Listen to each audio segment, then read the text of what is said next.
দেখো আমাদের আজ কি বানানো হচ্ছে।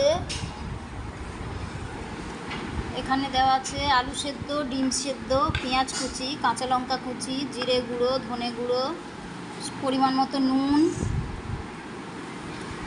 আর এই দেখো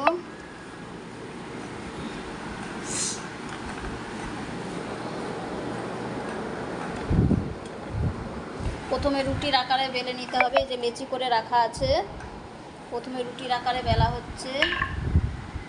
রুটির আকারে বেলে তারপরে এরকম তৈরি করতে হবে। তৈরি করাটা আমি দেখিয়ে দিচ্ছি।